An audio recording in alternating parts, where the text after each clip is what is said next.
Ô, meu povo, vamos falar do Corinthians agora? Porque teve coletiva do Dorival Júnior, do técnico lá no Timão, e Fábio Lázaro tá chegando com a gente.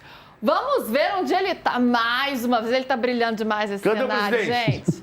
Vai chamar o presidente? Ontem ele fez o presidente invadir nosso programa. Cadê o Marcelo Paes? O presidente hoje, boa tarde todo mundo, Luísa, para o PBC, para a Fabiola. O presidente não está hoje, nem apareceu, acho que talvez até para não ser puxado aqui novamente para o de primeira. Mas ó, se o segurança pediu o crachá está aqui, ó. Que é isso, esse homem tá importante demais, ele já tem a chave do CT e tudo. Na segunda ele tava lá no Mané Garrincha, né? Já tava de segurança do presidente com acesso total, acesso completo. Aí agora... Ontem estava aí também e hoje mais uma vez. Lázaro, boa tarde para você, meu querido. Mais um dia de trabalho. Ontem foi muito legal e hoje também. Dorival Júnior apareceu por aí, né? Pegou vocês de surpresa, a coletiva do técnico, assim, meio de repente. Não tem sido tão comum, né? E conta o que ele contou para vocês aí. Falou sobre time, sobre reforços, falou sobre bastante coisa. Pois é, abriu o coração, né? O Dorival, que tem nas últimas coletivas falado cada vez mais abertamente, não era muito do perfil do Dorival. A gente conhece o Dorival há 19 anos, né? 24 anos de carreira, ele disse hoje até na coletiva, como treinador. Ele sempre foi um cara mais comedido, não foi muito de entrar em polêmicas. Ultimamente, no Corinthians, tem sido muito franco e aberto bastante o coração. Surpreendeu, sim, a marcação, né, da coletiva do Dorival Júnior, muita gente esperando por que vai acontecer, vai ter algum anúncio, alguma polêmica, mas basicamente um técnico em alta acaba levando a muitos pedidos de entrevistas exclusivas, e aí para não ser desleal, desonesto, algumas que já haviam sido marcadas previamente aconteceram, mas aí o Dorival falou, vamos marcar uma coletiva, todo mundo que tiver pergunta, então foi uma entrevista coletiva bastante longa, 1h02 exatamente durou a entrevista coletiva do Dorival Júnior, que basicamente ali entre as principais respostas trouxe uma frase que eu achei bastante interessante, que é: me deem um grupo qualificado que eu consigo entregar até mais do que as Copas. Ele foi questionado, né, sobre ser um treinador de Copas e o Corinthians ser um elenco que só consegue buscar ali as competições mais tiro curto. Mas ele disse, olha, com um elenco mais qualificado eu consigo entregar mais até mesmo no Campeonato Brasileiro. E um desabafo também dele em relação à seleção brasileira. Ele falou assim, eu sou um sobrevivente, eu sou um passageiro da agonia. Ele confessou, admitiu que a saída dele na seleção brasileira, ainda que, segundo ele, não tenha mágoas, ele ficou bastante... ficou bastante magoado não, mas bastante... Decepcionado? Decepcionado, acho que é a palavra certa, Família. Exatamente com alguns comentários, com algumas críticas que, segundo ele, pesaram a mão em relação à passagem dele na seleção. Não foi um momento fácil, né, do Dorival na seleção brasileira. Ele teve muitas dificuldades no trabalho, muitas inseguranças também. Sai, né, numa derrota para a Argentina. Até por isso, né, esse título os títulos que ele vem conquistando no Corinthians têm sido bem importantes para esse retorno dele aos clubes, né? Agora, sobre reforços, Lázaro, vamos ouvir o que o Dorival falou. Daí a gente bate um papo sobre isso, porque algumas declarações até fortes eu achei ouvindo ali o Dorival, viu? Ele dizendo assim que sem reforços é até arriscado. Vamos ouvir o que o técnico disse. Não, nós não temos um outro caminho. Nós não temos como finalizarmos um mês jogando com apenas uma equipe, com pouquíssimas alterações. Então, nós temos que tomar algumas decisões. E essas decisões passam pela importância de cada partida e pelas necessidades que nós temos. O que nós precisamos é estarmos em campo com jogadores em melhores condições, em que 2 dias e meio depois você estar a disputar novamente uma partida de tamanha importância, mais um clássico, eu acho que vai ficando... Entendem agora o porquê de nós estarmos necessitando de um elenco um pouco mais composto, um pouco mais preenchido, justamente para que nós tenhamos a possibilidade de, no momento de alterações, o nosso nível, o nosso ritmo forem mantidos. Eu acho que esse é o objetivo. Como o jogo que fizemos em Rio Claro, um jogo muito difícil, muito disputado, mas ainda assim com o Corinthians tomando a iniciativa na maioria do tempo de partida. Eu acho que é esse o objetivo que nós queremos. Dorival voltando a bater na tecla de pedir reforços para ter um elenco mais robusto, mais composto, mais recheado, Fabíola. A gente estava brincando aqui para ver qual é o adjetivo certo para ter um elenco bom. É verdade, e o Lázaro falou, é verdade. O Dorival a gente acompanha ele há algum tempo já, né, nos clubes, especialmente aqui em São Paulo, eu acompanho bem de perto. E ele não é um treinador de falar, né, Lu? Muito menos de pedir reforços, ir para coletiva, falar, né? Ele não tinha esse perfil, mas é isso, quando ele começa a ser chamado de rei de copas, talvez ele esteja um pouco preocupado com esse estigma, né? Que o cara ser rei sempre bom, né? Mas ser bom só em uma competição, um estilo de competição, talvez não seja um estigma que ele queira fugir, né? Realmente, para um Brasileirão, 38 rodadas, você precisa de elenco.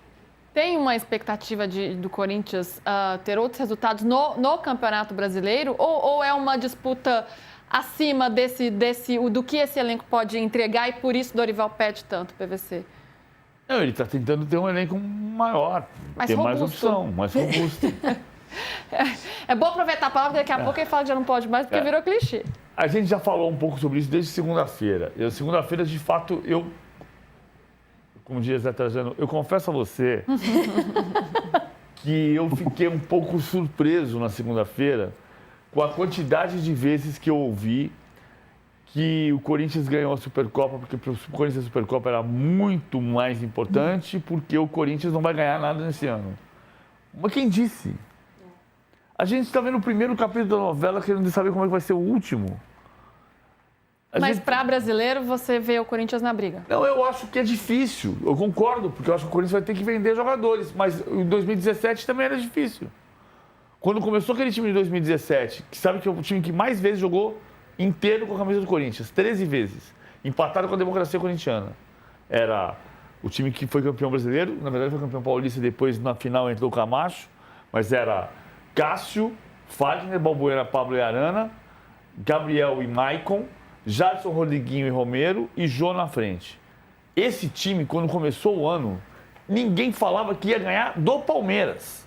Naquele jogo do Thiago Duarte Peixoto que expulsou o Maicon errado, lembra? Ninguém dizia que ia ganhar o clássico. E ele ganhou o Paulista e o Brasileiro. Assim, quando começou janeiro de 23, quem foi que disse que o Fluminense ia ganhar a Libertadores? Em janeiro de 24, quem foi que falou que o Botafogo ia ganhar o Brasileiro e a Libertadores? Então, eu não estou dizendo que o Corinthians vai ganhar. Eu estou dizendo que eu não sei se não vai ganhar. Uhum. É diferente. E assim, é incrível como a gente ouviu de segunda-feira a terça-feira. Não, porque o Corinthians ganhou a Supercopa, porque ele se dedicou para a Supercopa, porque ele se aprofundou na Supercopa, porque ele não vai ganhar mais nada esse ano. Mas quem falou que não vai ganhar mais nada esse ano? Não sou Deus. O futebol brasileiro é bom também por causa disso, porque nos reserva surpresas, né? Pode nos surpreender sempre, então tem esse lado. Agora, Lázaro, já que o Dorival está pedindo reforços, falando de mercado, depois do Kaique, voltamos à estaca zero. Tem também a questão da renovação do Andileri, que estava conversando, né, para isso ser encaminhado. E o Dorival chegou a dizer, quero para esse lugar, essa e tal posição. Ele foi questionado. A última pergunta da coletiva, inclusive, foi essa. E ele disse, até falando para o repórter, eu te dou até a oportunidade de você fazer a pergunta novamente, porque eu não quero entrar em detalhes, só que ele acabou entrando em detalhes. Ele falou que todas as posições ele acredita que precisa de reforços. E ele já havia dito em alguns momentos, e até juntando com algumas apurações, que algumas posições ele acredita que jogadores precisam chegar com já o potencial de jogarem, jogadores com status de titular e outros até para composição. Ele quer ver disputas dentro do elenco. E ele enxerga que em alguns pontos do elenco há disparidades, há jogadores que estão muito à frente de outros, e quando esses jogadores que estão à frente não estão à disposição, o time cai abruptamente o nível técnico e acaba comprometendo, principalmente nesses campeonatos de tiro longo como o brasileiro. Precisa de fato, né? Claro, né? O treinador tem que querer sempre mais. Andileri deu uma andada, Lázaro, ou segue na mesma toada?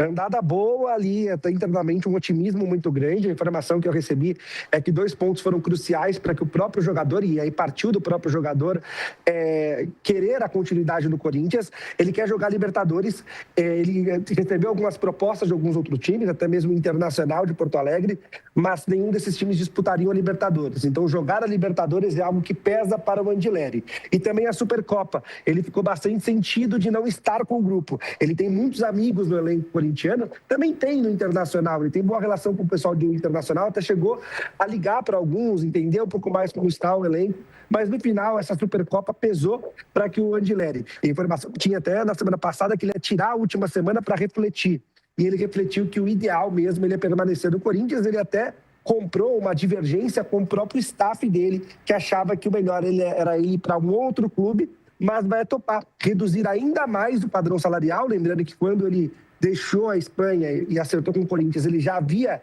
reduzido bastante o que ele ganhava em relação ao padrão europeu. Vai ter mais uma redução salarial para poder jogar no Corinthians e permanecer na equipe do Corinthians. Fazendo esforço mesmo, né? O desejo do jogador aí podendo se fazer presente. Igualmente. A gente vai falar do Memphis já. Vamos falar do Memphis já de uma vez, porque eu ainda quero ouvir uma declaração do Dorival sobre outro jogador. A posição que o Corinthians mais precisa de reforços neste momento é qual? É a lateral direita. É a lateral direita. Porque olha a posição que está o Lázaro no campo. Não entendi, PV. Você entendeu, Fabiola? Não, porque eu acho o Mateuzinho e o Bidu 2 ótimos laterais. Eu também acho. Eu falei, gente, mas o Mateuzinho tá tão bem na lateral direita. Mas com o Lázaro na lateral direita, como ele tá você quer colocar agora... o Lázaro? Não, tira o Lázaro da lateral direita. Por que ele tá na lateral direita? Porque ele tá na lateral direita do campo, é isso? Exatamente. Eu queria dizer que há algumas semanas fizemos o tradicional comissão técnica contra jornalistas, e eu, ainda que longe da condição física ideal, fui um dos destaques, tá? No final, a gente perdeu de 7-0, mas... Meu Deus, Lázaro! 7-0! Então, pior... E você acha que o desempenho foi bom, Lázaro? Não pior que o Brasil. E não, ele meteu um apesar que não tem como colocar um apesar nessa frase. Em terra de cego, quem tem um olho é rei. Não, mas complete. Apesar de ser um 7-0, o que aconteceu? Eu fui um dos destaques em campo, eu dei um passo de peito, e inclusive o Osmar Stabile, que foi lateral direito nesse jogo, ganhou na corrida de um dos nossos companheiros de imprensa, que é zoado até hoje. É piada pronta. Com dois laterais direitos. Piada com dois pronta. laterais direitos desse nível, Fábio Lázaro e Osmar Stabile, acho que eles precisam de um reserva Mateuzinho. E agora o Osmar Stabile ganhou de quem na corrida, Lázaro? Entregue. Ele ganhou do Raul Moura, nosso companheiro da CNN, e ontem ele perdeu na corrida para mim, né? Porque aí eu consegui trazê-lo para cá. Ele terminou bem. Agora ele terminou bem, porque ele puxou o presidente ali e conseguiu a entrevista.